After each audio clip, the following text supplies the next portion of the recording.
right, welcome everyone to the Monday Afternoon Advocate News and Meeting. I'm editor and publisher Chris Cobbler. With me as always to my left, Tony Blanchard, city editor. and manager Becky Cooper has a much deserved day off today, so she's not here, but behind the camera as always.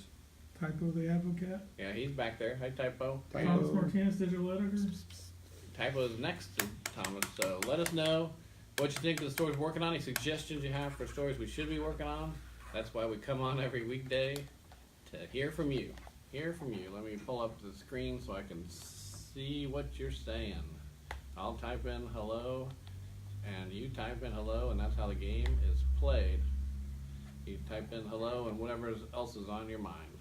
While you're getting warmed up, okay, thanks for joining us. Look at that look of concern on this. Here's a trivia question to get you going. And this is for our baseball former center fielder. What baseball Hall of Famer was allergic to a candy bar named in his honor? Baseball Hall of Famer. Hank Aaron's a good guess. Did he have a candy bar? What was it called? We're not there yet.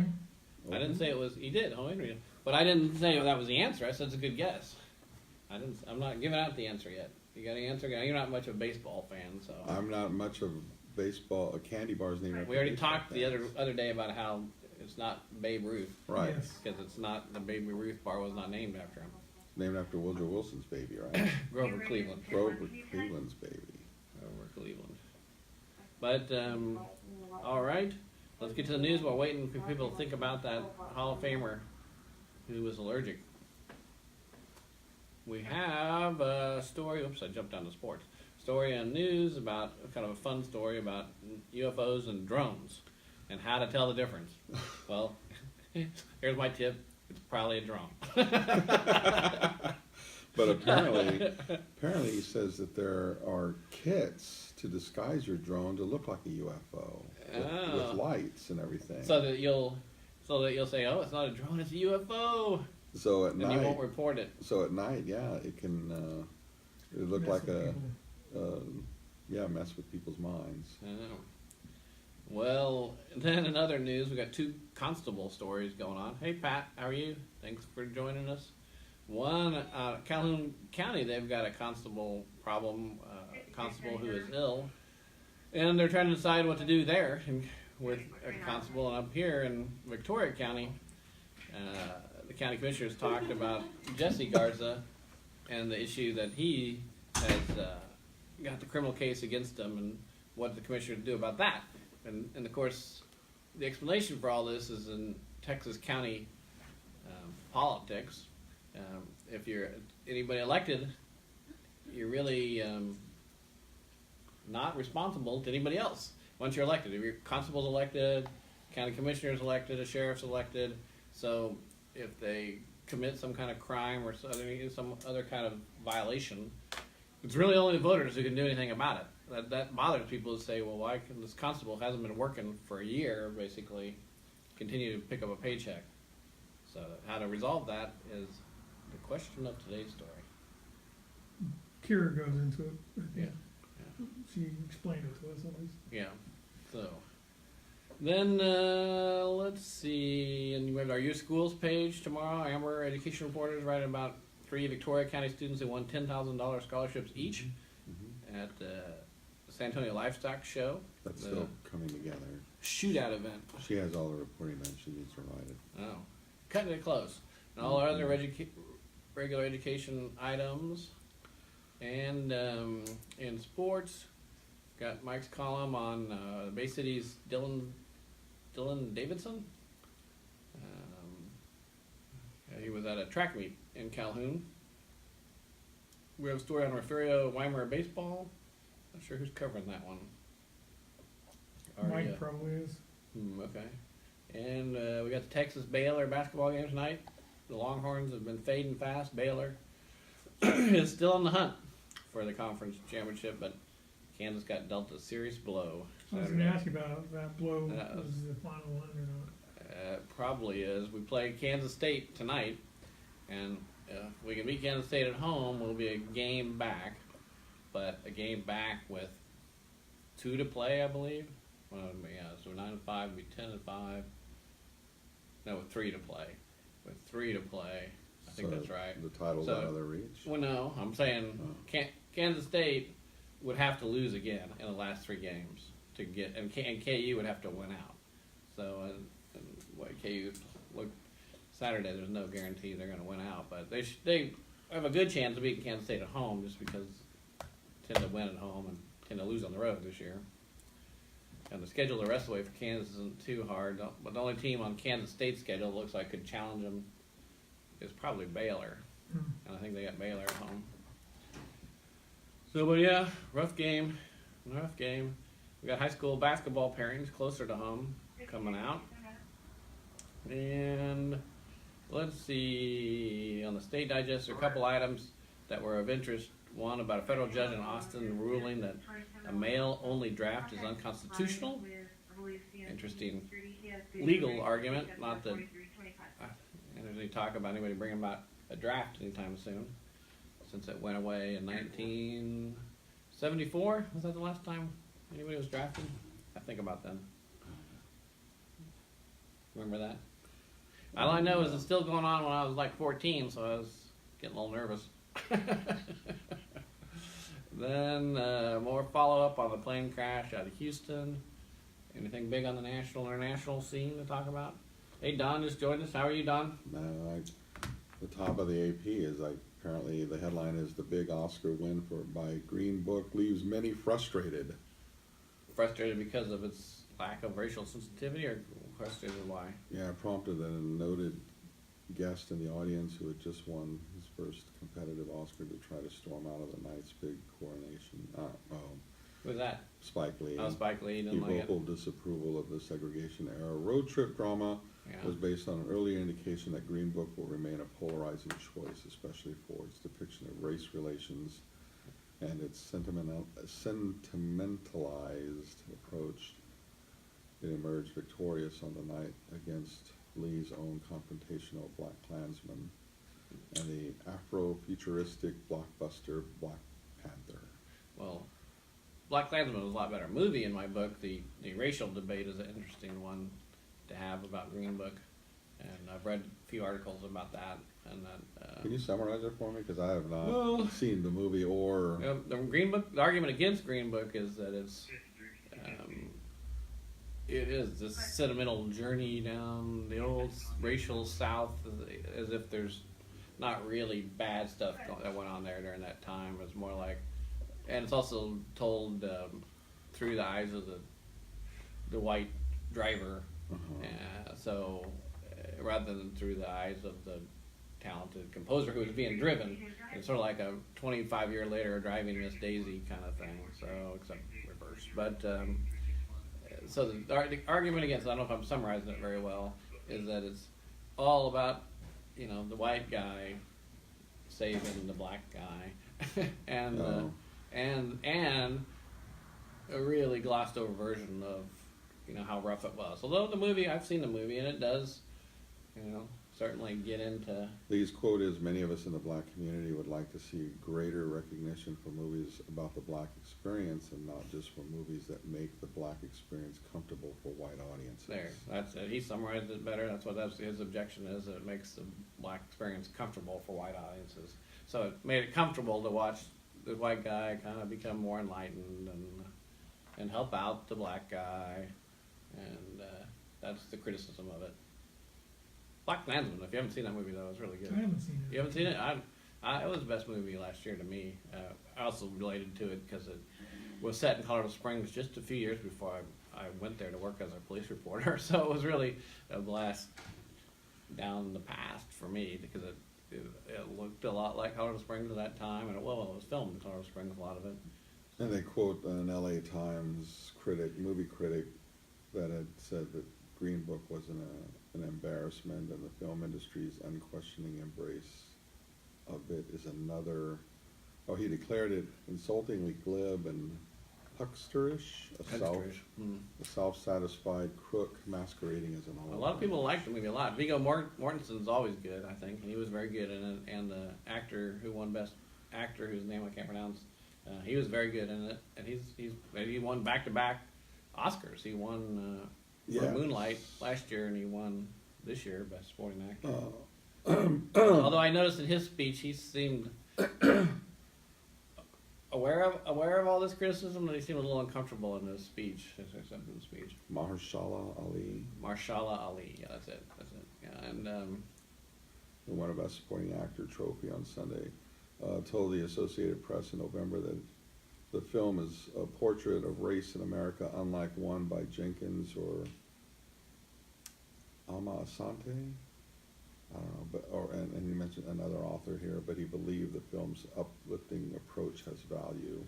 there you go. That's the argument. That's the argument the other way, that it's uplifting. It is about people getting along. He doesn't believe it's a white savior type of movie, or the reverse of Driving Miss Daisy thing. I don't agree with it. Of course, he's in the movie. Yeah. If you were to call this film a reverse Driving Miss Daisy, then you would have to reverse the history of slavery and colonialism. It would have to be all black presidents and all white slaves. He's losing me on that one, but anyway. Same here. But interesting. But on a more upbeat note, the woman who won for Best Actress, Olivia Colman. What a hilarious speech she gave. She was so good. That brought me to tears. She was so good. That was so sentimental, profound. So spontaneous. So She did not expect to win. Well, nobody expected her. It was Glenn Close had it locked. Everybody thought. Yeah. And when she addresses Glenn Close, this is not how I expected it to be, because she had admired her. She was a mentor in the business. And then when she goes, Lady Gaga. She was pretty funny. I know. It was I can't think of any. It was an emotional high. I can't think of too many speeches better than that one. I mean, Lady Gaga gave a good speech last night too when she won. Yeah, I can't believe this, but I won't say the program I watched this morning, but Beth just joined us. Hi, Beth. They talked about they were just like kickstarting the rumors between Lady Gaga and Bradley Cooper. And it's like, and then other people are like, no, they're just damn good actors, and they fell into their roles again on stage. Right. But besides, Bradley Cooper's is it his wife or his girlfriend who was in the audience, and she was smiling and applauding, but it's like, give them a break, man. It's like they're just really good on stage together. They have a great chemistry. My complaint about that is. Here we go. Point counterpoint. I guess I'll be Roger Ebert. Like, when did shallow become, instead of an adjective, a noun? So she's like, in the shallow, like what? And it's, the pool is shallow. It's an adjective. I mean, I actually looked this up. That's what an editor does. Is or I'm in the shallow end. It's not in the shallow. You can't actually say there is. The shallows is just. You want to do the grammatical breakdown of lyrics? What about live and let die in this world in which we live in? Yeah. Or something like that. Or in the world in which we live in. Make sure give it a try. Yeah. In which we live in. In which we live. In the shallow. Yes. The shallow, most people don't consider it a place. Well, it's an adjective describing shallow water. Now you see. Yeah, or you're a shallow person. Well, not just to use an example. 24 hours ago, I was called closed-minded. Anyway, and I had to deal with all that. It's like, call me whatever you want. But here's the thing. That's not our poll question today. Is shallow an adjective or a noun? Oh, the way they delivered it. That's the same song that she belted out during the Grammys, right? Yes, yeah. Do you see the difference? No, yeah. I that's what I tweeted the difference was.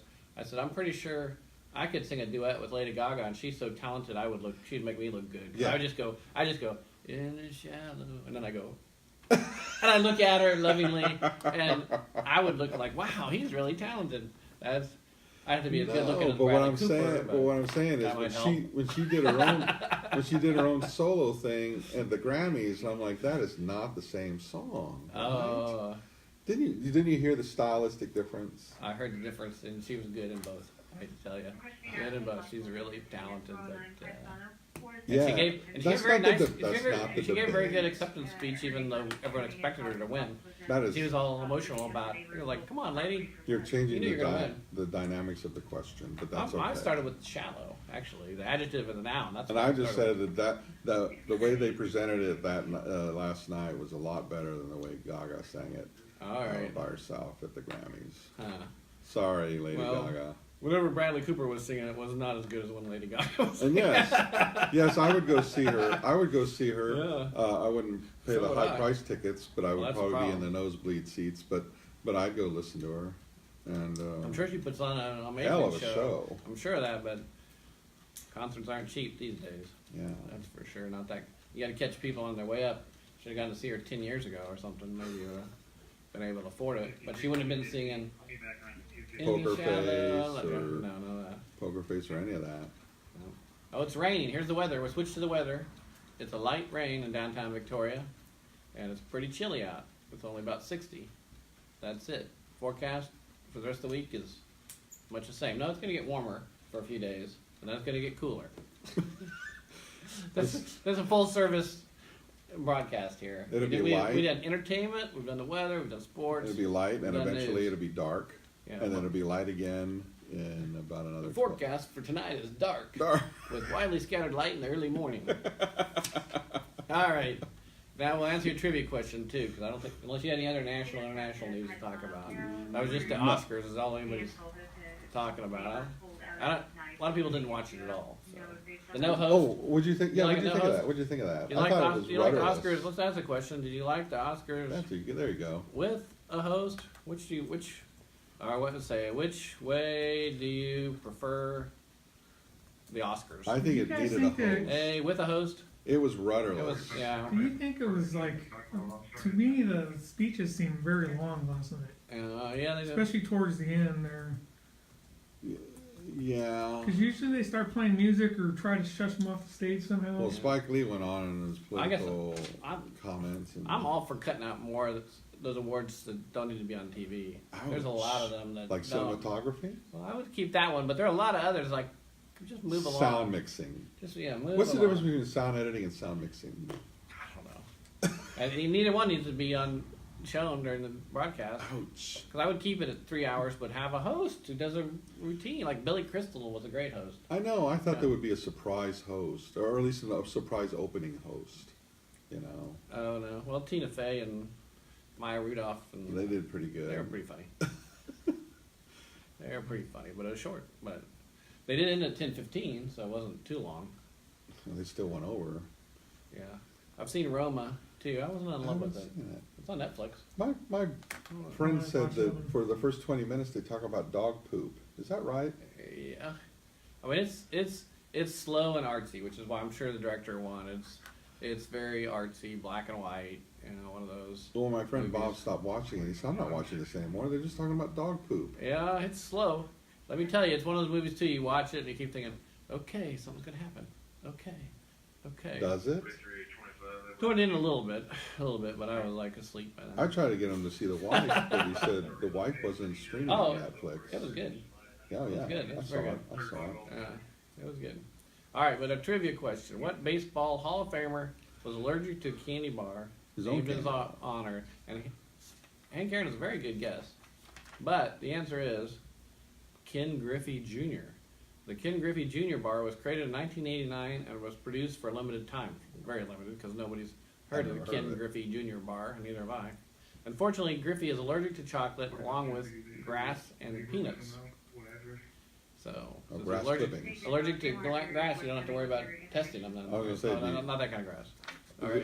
Do they put grass in this candy bar too? Grass clippings? Oh, I don't even remember that candy bar. I don't It came either, out, and yeah. I was following baseball pretty closely about that time. Well, that was a little after I was really. 1989, yeah, I was still following pretty closely.